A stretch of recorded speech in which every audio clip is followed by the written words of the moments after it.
Hello, everyone. Excuse me, my voice is going. Um, so today's vlog. I see I've got to be in work next door in a minute, and it's the same tomorrow. So I thought, Endgame's been out now for a day. Like, got released officially yesterday, fully. Throughout for the full day. So I thought today I'll do a non-spoiler review, like my thoughts. Like I did an initial sort of reaction to watching it on the way back from watching it, but it was pretty dark, and I think the video was also out of sync a lot. And my vlogs off my phone seem to have that sync issue a lot, so hopefully this one won't be. But so we're gonna do like a non-spoiler review for Endgame on this video, and then tomorrow we're gonna get into the nitty-gritty and talk about everything spoilers. So I'm not gonna mention any plot points. Like going into Endgame, there were three things that I knew about Endgame because I'd seen the leaked footage. So there are three spoilers that I already kind of knew, but it did not ruin the film for me. Like, yes, I knew certain things were leading to, I saw three things that, like, okay, I know that's going to happen then. Well, maybe four, actually. There's probably four things. But it really didn't spoil it, and there were so many more surprises and cool things to see along the way anyway. So it's like, even though I knew stuff going in, it did not spoil it for me one bit. There was so much more to see.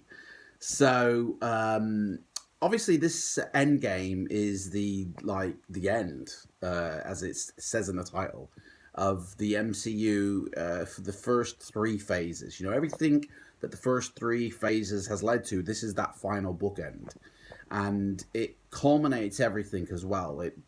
It does really truly tie off loose ends. I mean, I'm sure fans will be in somewhere that wasn't sort of addressed in the film.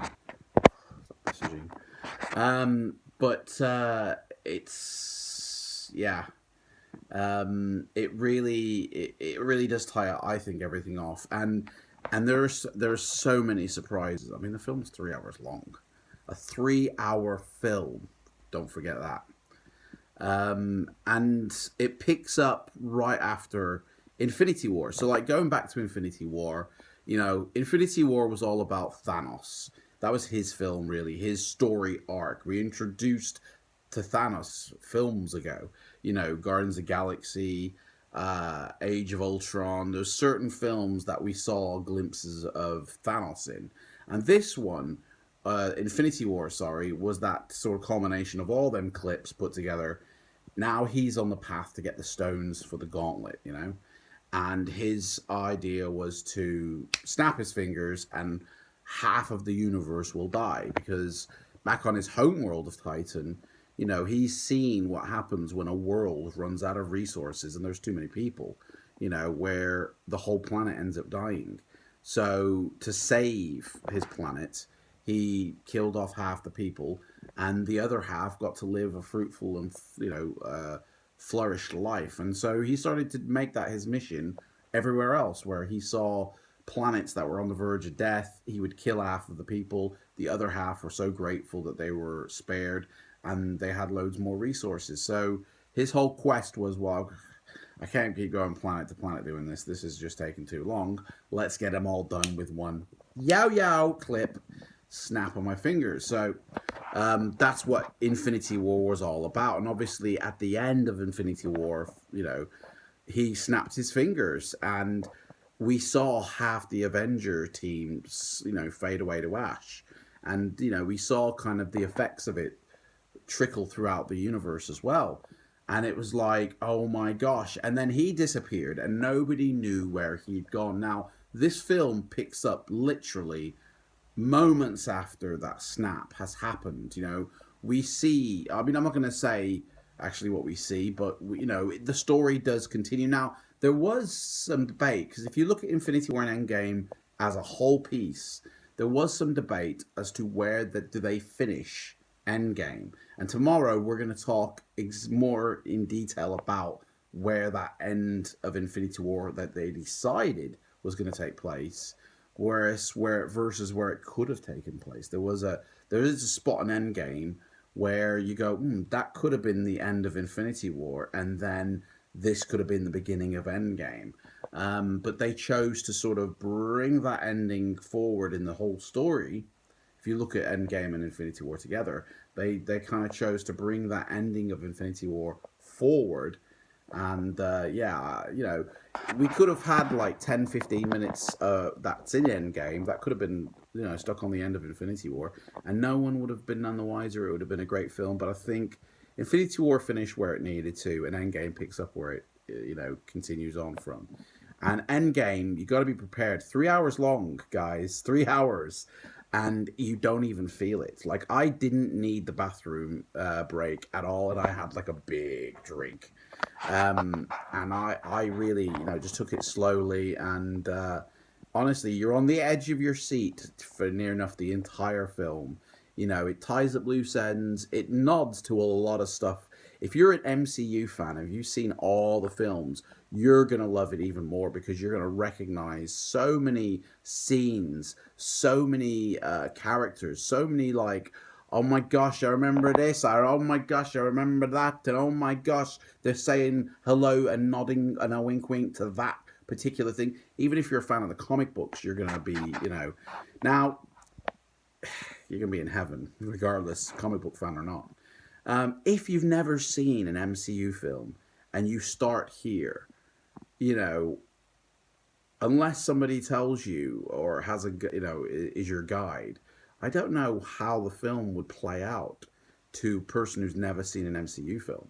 I'd be very interested to see somebody talk about, like, okay, I've never seen any of the MCU films, and I just went to go see Endgame, and these are my thoughts, as a film. Because as a film on its own, Endgame is first off 3 hours long, but it has so much story, so much to say, so many people that does it get messy? Is it choppy? Does it linger too much on one thing but not enough on another? Or is it too fast paced? Does it go through too quickly and you're like, I can't keep up with this bloody story? I don't know. I've seen all the MCU films. So for me, I loved it. Absolutely loved it. And I think it always keeps you guessing as well. You never know what's coming next. Okay, obviously now I've seen it. I go watch it again. I know what's coming. So you're more looking in the background. You're more looking for things that you missed the first time. But when you watch it for the first time, guys, you'll never guess what's coming, honestly. If you just imagine what this film could be, go beyond that again, and that's even further out what the film is. It's everything you wanted and more. Um, you'll never guess what's coming, and that's the beauty of this film. Is it keeps you like, oh my gosh, I can't believe they went that way with it, but you're happy about it, right? Now, Star Wars: The Last Jedi kind of did the same thing of where it kept on taking left turns, but they weren't satisfying. You were like, I'm not really happy about the Luke being miserable thing. It doesn't feel natural, or like, I don't really like what's happening, why they've killed off this person or why they haven't killed off that person, or Leia's Mary Poppins thing. It's like that was just way too jarring and too weird. Like, whereas in Endgame they did it right. They nailed it. They really truly nailed it. And the Russo brothers, like, someone said that they're not doing any more Marvel films, and hats off to them. You've done enough. You did Winter Soldier, you did Civil War, you did Infinity War and Endgame. Guys, you've done like the best ones almost. Like, Winter Soldier has been considered, up until Infinity War at least, as like the best MCU film. And then, well, Civil War probably even trumps that, but I think Infinity War for me trumps Winter Soldier. Is Endgame better than Infinity War? I really love the character of Thanos. So Infinity War for me is high up there. It's I think it might even be better than Winter Soldier. Is Endgame better than Infinity War? It's longer. There's a lot more going on in it. There's more of everything. It's like Infinity War is like here, and Endgame is like, wow, way above. Like, but is it better? I don't. I'm gonna have to watch it a few more times because I've seen Infinity War. I think 4 or 5 times. I'm gonna have to see Endgame the same amount of times before I can go. Is Endgame better than Infinity War? Because I really, really do like Infinity War. It's really good. And Endgame, it really could have been called Infinity War Part Two, perhaps. It really could have, but it is its own film. It does stand as a separate standalone. But can you enjoy it as a standalone film? Sure, you could go watch it as a standalone film, but you probably wouldn't be emotionally invested into the characters as you would be had you gone and watched it after seeing all the others.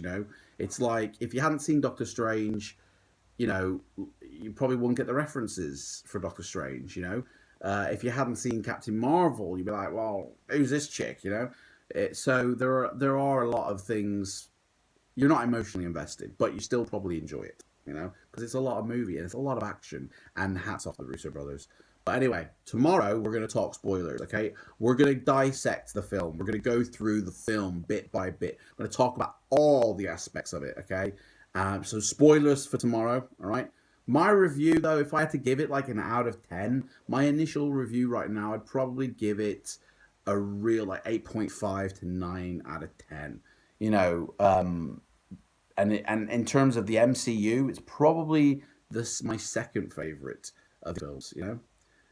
Infinity War being the first one. You know, but I need to watch this a few more times, I think, before I can finally make a judgment call on that one. Really, but I really enjoyed it. Worth watching. You're gonna love it. Go see it. I'll speak to you tomorrow, guys. Where we talk spoilers. All right, guys. Take care. Bye.